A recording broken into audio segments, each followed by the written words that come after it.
Okay, let's try to conclude this nice paper with the second half. Where is my PPT?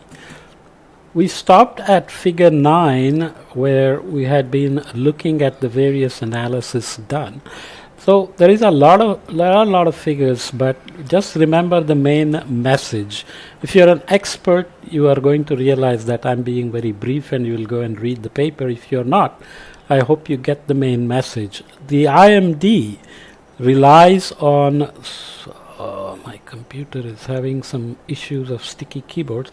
IMD relies on using the core monsoon zone or Central India monsoon rainfall as an index for active break periods, and there are details as to how many days, what is the threshold of rainfall below which it's break, above which it's active, and so on. But you can clearly see that these are rainfall positive days when the rainfall is above the long-term average seasonal mean. You can do it in many ways, and there is below normal rainfall here, the mini break as we call them.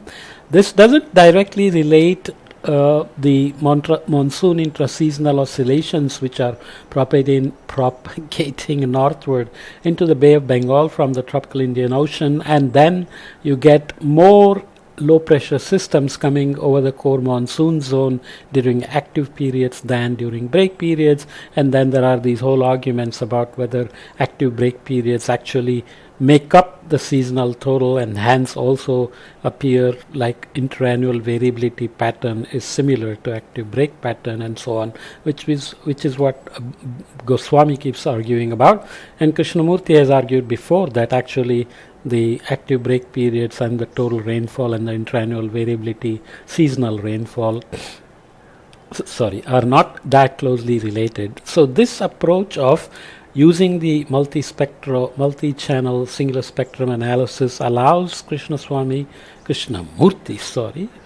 good friend, I shouldn't be saying his name wrong, into two leading modes based on spectral analysis. He gets a 45-day band and a 29-day band and combines them and reconstructs, looks at OLR, winds and other things to confirm the dynamics behind them, and then also finds propagating modes which relates the mesos to active break periods. And he has papers already showing that the monsoon is made up of a stationary mode and propagating modes, where he mostly looks at the phases of the propagating modes and not so much active break periods. This paper is much more focused on the active break period. So in his reconstruction, this is his way of doing active period and break period. So this is his ISO AIMR, where he's looking at ISO 1 plus ISO 2 AIMR active period, ISO 1 plus ISO 2 AMR break period, and the idea is that looks very similar, but it's capturing the Western Ghats regions very well along with the core monsoon zone, and the ISO 1 plus ISO 2 also corresponds much better with the total rainfall than the IMD approach. And here in E and F we are looking at phases 2 and 3 of the ISO 1 plus ISO 2 AMR and phases 6 and 7 of the ISO 1 plus ISO 2 AIMR, all in millimeters per day. The scales are different, so you have to be careful. But we'll see a few more figures, then it'll become clearer. Now they are looking at how well they reconstruct the total rainfall from the ISO 1 plus ISO 2 approach. So these are reconstructions, RC in the previous podcast, by the way. I'm not sure if I mentioned. They're reconstructions using ISO 1 plus ISO 2. Basically, the EOF patterns have a spatial mode and a time series, and you multiply them together to get the value of the anomaly at any location associated with that EOF, and you add multiple EOFs to see how many of them you need to explain most of the variance in the total quantity of anything, in this case the rainfall. So we are looking at phase composites of the AMR index of total rainfall from IMD, which is 1901 to 2021 in blue, and reconstructed ISO 1 plus ISO 2 in green, and so this is based on the phases of AIMR index of ISO 1 plus ISO 2 reconstruction. So you can see they are closely matching each other. That's the phase. And here you are looking at the, in B we are looking at phase composites of the central India monsoon rainfall total. So the idea is that their approach captures both the total rainfall and the core monsoon zone, which is the IMD focus, and then the argument is that IMD doesn't do the total very well compared to this approach. And these are phase composites of the AIMR index of total rainfall anomaly based on the phases of AMR index in blue and CIMR index of ISO 1 plus ISO 2 reconstruction. So obviously again they are close to each other. So every which way you dice it, this is better, but then you look at few more correlations in a minute to see that active break periods in this construct does not really explain the total rainfall nor the interannual variability. So that rejects the other hypothesis proposed by Goswami. So here you are looking at UF1 ISO 1 of trim rainfall. So you want to validate your approach from the IMD rainfall with some other product like trim rainfall, which also has satellite period OLR, which is these are trim is from 1998 to 2019 and OLR is from 1979 to 2021, and the winds here the projected let's read carefully. Trim rainfall ISO 1 EF01, ISO 2 EF02. They are similar, but this is a weaker amplitude and they add up together, but you can see here they are different. Here they look like, this looks like a weaker phase of this, but here it's completely opposite. So you see the connection to the northwestern tropical Pacific as well. And of course there are ideas that the mesos are actually just propagating in from this region as Rossby waves, but there are other details as to northeastward propagating modes, northwestward propagating modes, and so on, which is not addressed here. So looking at 850 hectopascal winds of ISO 1 and ISO 2, there are some details on how these are done. This is ISO 2 of 850 hectopascal horizontal wind anomalies obtained from projecting PC1 of the RC of OLR anomalies. You reconstruct OLR using EOF, so you just choose dominant mode and look at PC1 regression onto winds, and basically you see the cyclone anticyclone patterns, which gives you the local Hadley cell sense here. This looks similar but weaker, similar to this pattern, but here they are very different. So you see cyclone here and you see an anticyclone here, right? So they are details that add up to the monsoon region with propagating signals and stationary signals. So you look at the correlations of the total and ISO 1 and ISO 2, basically the correlation is negligible. And if you look at SST, there are interesting patterns. The ENSO signal doesn't appear so much. There is North Indian signal here, which looks actually like the Central Indian Ocean mode that Lezo and others have proposed, where I am also involved. So these are point correlations of the daily AIMR index of ISO 1 reconstruction and ISO 2 reconstruction of IMD with daily anomalies of SST for the period of JJS for 1982 to 2021. So just remember, different periods are used based on the data availability.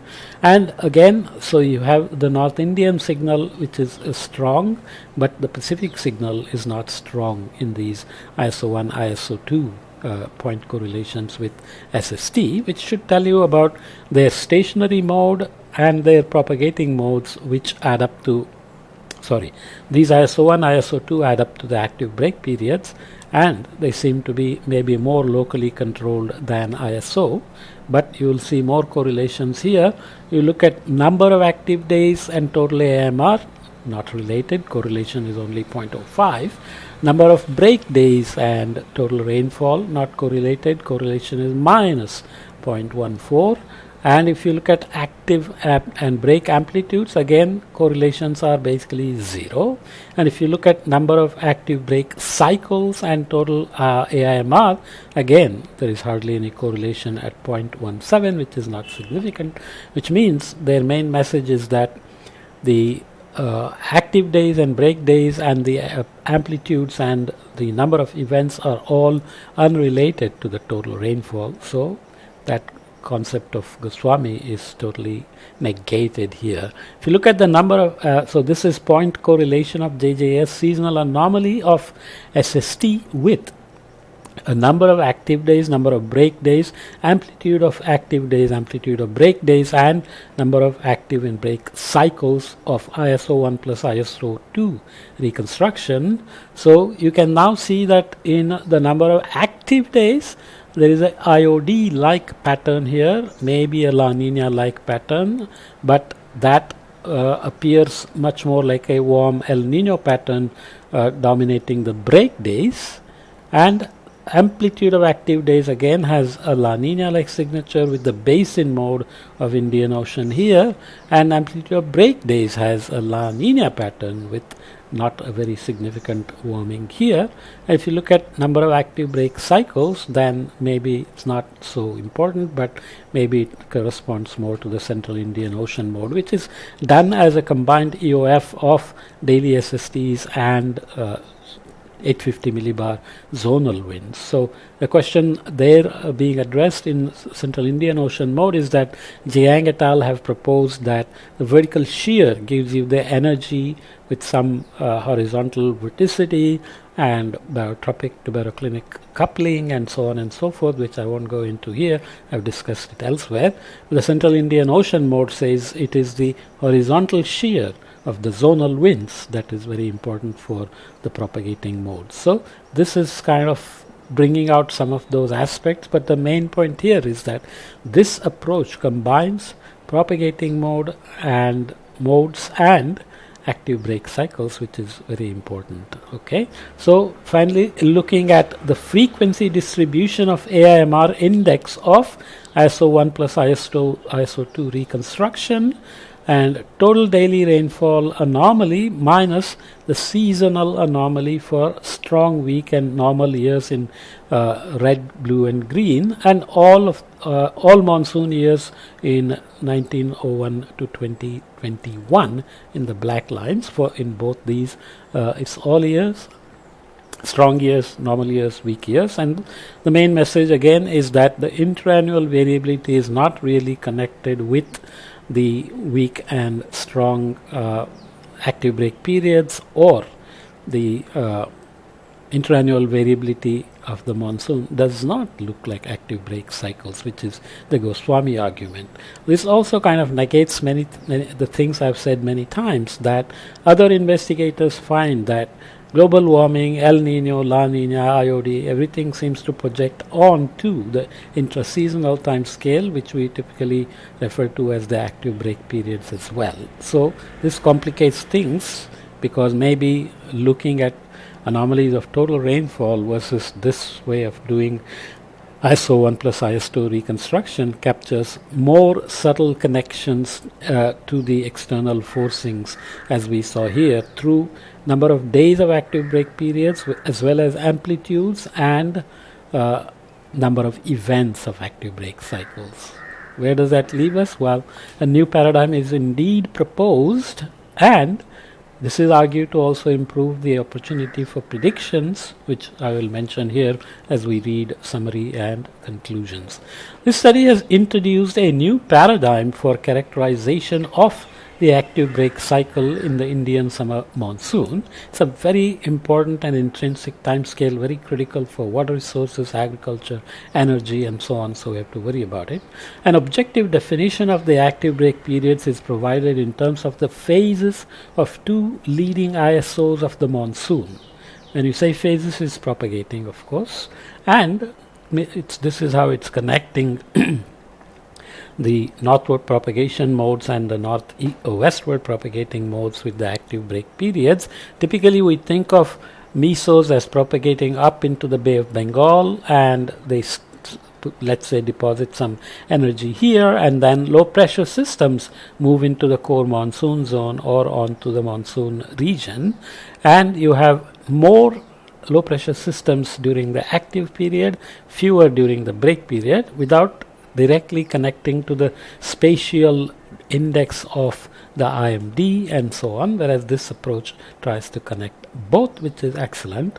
An objective definition of the active break periods is provided in terms of the phases of the two leading modes, leading ISOs of the monsoon. Further, it is shown that the intraseasonal oscillations that define the active break cycle make negligible contribution to the seasonal mean rainfall and to its interannual variability.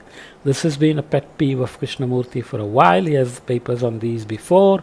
The results and conclusions of this study are based on the analysis of 121 years of daily rainfall data over India on a high resolution 0.25 degree grid, but remember that this is a reconstruction of station data, and later periods merges other data. As you go back in time to 1901, there are fewer stations and of course no satellite data and so on, so you have to be careful. That's why they find further support provided by the analysis of 43 years of daily OLR and horizontal wind, trim rainfall period as well. The ISOs were extracted by applying the multi-channel singular spectrum analysis, a data adaptive method without using any presumptions and pre-filtering on daily IMD and trim rainfall, OLR and the 850 hectopascal horizontal wind. People who use MSSA will always argue that this is the best, most objective way of doing things without filtering. I think Gill was the first one to propose this, and he's of course a very convincing guy if you believe in his arguments. The two leading ISOs with broadband periods centered at approximately 45 and 28 days are initiated in the equatorial Indian Ocean and propagate northeastward. So here again I should mention they only talk about northeastward propagation, whereas the general filtering approach has led to something like a northwestward. So the quasi-biweekly things propagate northwestward and the slower frequencies move northeastward. The second ISO, this is the two leading ISOs. The first one, slower one, is propagating northeastward. The second ISO includes a westward moving component over the West Pacific.